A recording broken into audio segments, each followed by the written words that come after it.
So one of the most recent breakthroughs for the Ritual Dark Magician deck was when we discovered that Branded Fusion by itself can both get us some protection and a ritual monster at the same time. What if I told you that one card combo just got better? But first, if you don't know what I'm talking about, click here. It'll take you to a playlist that'll catch you up on everything and eventually lead you right back to this video. Anyway, yeah, the Branded Fusion Ritual combo just got better. And you can thank Coolname from the Dark Magician Discord for this new addition to the combo. Before, we would just start things off by activating Branded Fusion and do the combo from there. But what Coolname discovered is that we can actually go further by adding an extra step before that. So let's back up a bit. We're going to summon Aluber, Gesture of Despia first. His effect is going to activate and we're going to search for Branded Fusion. We then follow the normal combo line for a bit. Activate Branded Fusion, fuse into Labillion using Fallen of Albaz and Evening Twilight Knight from our deck.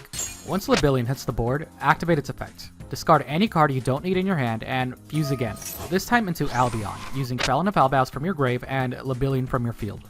Then activate Albion's effect to fuse again. We're going to fuse into Mudragon of the Swamp using Evening Twilight Knight from our graveyard and the Aluber from your field. Now, Mudragon hits your field and Evening Twilight Knight's effect gets triggered by being banished from the graveyard. So we get to search for whatever ritual monster we need to complete the combo. Speaking of, from here we need to start the Dodo combo before we move on to the new step.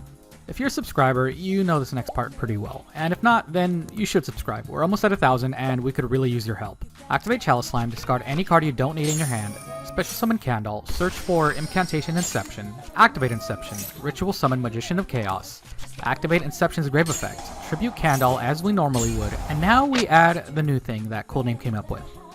Inception triggers Magician of Chaos's effects. Destroy your own Albion. From here, continue the rest of the combo as normal. Special summon Talus Bandra from your deck, and search for Magician of Black Chaos Max. Now everything is ready. You may have noticed, we didn't have a way to Eternal Soul or something else that lets us trigger Magician of Chaos on the opponent's turn. Luckily, we have this new step to the combo for these kinds of situations. End your turn, and this is where the magic happens. Albion's grave effect triggers in the end phase to set Branded Punishment directly from your deck. During the opponent's draw phase, activate Punishment and target Albion. This is going to be our trigger for Magician of Chaos. Have him pop himself as usual, Albion gets summoned, Magician of Chaos's effect triggers in the grave to special summon Magician of Black Chaos Max. Activate Max's effect and tribute Albion. Now the opponent is out of monster effects, and during this end phase we get another Branded Fusion from our deck. We can actually use this because we put Labillion and Fallen of the Albaz back into their respective decks. On your next turn, activate the Branded Fusion we just searched to fusion summon Dragoon or anything else that you want, and that's usually enough to close out the game. Here's what it looks like in action.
The original combo requires 3 specific cards and 1 discard, while this new edition requires 2 specific cards and 2 discards. It's less specific and gives us a nice follow-up afterwards. So Aluber, the Gesture of Despia might be the next great addition to the Ritual Dark Magician deck.